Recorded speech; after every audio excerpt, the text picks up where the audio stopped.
কি করব, এই তো করতেছি আর কি। তোমরা তো মনে করো যে সংসারে কোনো কাজই নাই। আমি এই যে দেখো যে সন্ধ্যার সময় একটুখানি চা খাইছি, তাই দেখো কতগুলো বাসন বেরিয়েছে। আচ্ছা, বুঝলেন বন্ধুরা? এই হচ্ছে অবস্থা। যারা মানে আমার মতো যারা আপনারা সাংসারিক কাজ বাজ করেন, বাইরে কোনো চাকরি বাকরি করেন না, তাদের কিন্তু এটাই শুনতে হয় সবসময় যে কি করো। কারণ আমরা তো আর বাইরে থেকে 5টা পয়সা আনতে পারতেছি না, তাই না? এই জন্য যারা বাইরে চাকরি করে হয়তো আমাদের থেকে কম কাজই করে, কিন্তু তাদের একটা মূল্য আছে আর আমাদের কোনো মূল্য নেই। এই হচ্ছে অবস্থা। তো এগুলো মানে শুধু চা খাওয়ার জন্য যদি এইগুলো হচ্ছে বাসন বের হয়, তাহলে তাদের বোঝা উচিত যে সারাদিনে এতবার খাওয়া দাওয়া, এত রান্না বান্না, তাহলে কত বাসন বেরোতে পারে, হ্যাঁ না? এগুলো তো বোঝে না। আর তারপরে যে শীতের সময় তো এই ঠান্ডা জল দিয়ে কিরকম কষ্ট হয়, সেটা আসলে আমার প্রভু বোঝে না। আমার প্রভু তো বলেই খালাস যে কি করছো সারাদিন, কি করছো। কিন্তু আমি যে সারাদিন কি করি এটা আসলে বুঝতে চাই না। কি আর করা যাবে বলুন? আমরা যারা মানে গৃহিণী মানুষ, আমাদের কপালটাই এরকম। আসলে এরকম করে একটা জিনিস কিনবো, সংসারটা কিন্তু তার সংসারের জন্য জিনিস কিনবো, অথচ তাদের কাছে চাইলেই তখন কত কথা। আমার মতো কি এরকম আপনাদেরও হয়? একটু বলবেন তো আমাকে। চা খাওয়ার পরে হচ্ছে দুধ জাল দিয়ে রেখে গেছে, আমার মনে নাই, মানে মনে নাই বলতে আমি ভাবছি কি বন্ধই করে দিয়েছি। এখন না, বন্ধ করিনি, একদম কমায় রেখে গেছি। এবার মানে বন্ধ করার মোচড় না দিয়ে কমানোর মোচড় দিয়ে রেখে গেছি।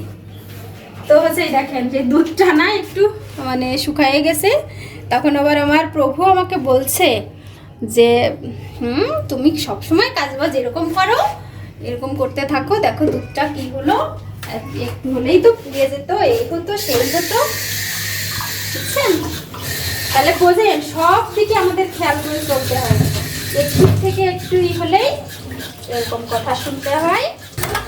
খাওয়া দাওয়ার আগে যদি আমি বেসিনটা একটু ক্লিন করে রাখতে পারি, তাহলে ওই সময় আর ভেজাল হবে না। কারণ আমার রান্নাঘরের জায়গাটা একদমই কম। যদি অনেক জায়গা হতো তাহলে একটা কথা ছিল। আর আমার বেশি অনেক মানে বেসিনে যদি অনেক ময়লা থালা বাসন জমে যায়, তো আমার কেমন যেন লাগে, ভালো লাগে না। এই জন্য আমি সময়ে পরিষ্কার করে নিই সবসময়, নাহলে আমার মানে ভিতরে কেমন একটা হতে থাকে আর হচ্ছে রাগ হয়, বুঝছেন? অনেক কাজ যদি একসাথে দেখি না, তাহলে আমার মানে ভয় পাই যে এতগুলো কাজ আমি কী করে থাকবো, আর আমার কষ্ট হয়ে যায়। যেটুকু কাজ যখনকার কাজ তখন আমি করে রাখার চেষ্টা করি। আর থালা বাসন আমি কখনোই জমায়ে রাখি না। সেটা আমার কি বলবো, বদ অভ্যাস বলবো কি ভালো অভ্যাস বলবো সেটা জানি না, কোনো সময় জমায় রাখি না। আর আমার শাশুড়ি মাকেও দেখি যে আমার শাশুড়ি মাও কোনো সময় জমায় রাখে না থালা বাসন। বলে যে থালা বাসন নাকি, এটাও থালা বাসন আর কি জমায় রাখলে নাকি মানে ভালো না আর কি, সংসারে লক্ষ্মী বসবাস করে, বাসা বাঁধে আর কি, এরকমটা বলে। তো আমাদের বাসায় যখন আসে তখন যদি হচ্ছে মানে এরকম যদি কোনোদিন জল না থাকে বা জলের একটু সমস্যা হচ্ছে, তো যদি না মানে থালা বাসন, একটু থালা বাসন ধুতে পারিনি, আমার শাশুড়ি মা বলতে থাকে সবসময়, ইস কি একটা কাজ হলো, থালা বাসনগুলো ধুতে পারলাম না, ইস কি একটা কাজ হলো, থালা বাসনগুলো ধুতে পারলাম না, বুঝছেন? এরকম একটা ব্যাপার। তো আমারও ভালো লাগে না, তারপরেও শাশুড়ি মার হচ্ছে এরকম কথায় আমারও আরেকটু মানে বিশ্বাসটা আরেকটু হয়েছে যে না, হলেও হতে পারে, বুঝছেন? এই হচ্ছে ব্যাপার। আমার এই বেসিনটা না বেশি ভালো না, মানে এগুলো না ওই যে ডললে ওঠে না, মানে কেমন জানি, এটা হয়তো বা অনেক পুরাতন, তারপরেও আর এটা মনে হয় ভালোই পড়েনি, বুঝছেন? তো এই জন্যে আপনারা তো মনে করছেন না কিছু পরিষ্কার করি না বা কিছু, এরকমটা কিন্তু নয়, বুঝছেন?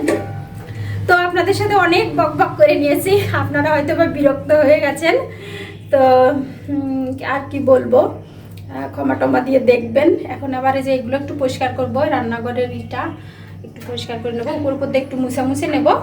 তো সবাই ভালো থাকবেন, সুস্থ থাকবেন। ভিডিওটি কেমন লাগলো একটু লাইক কমেন্টস করবেন। ধন্যবাদ।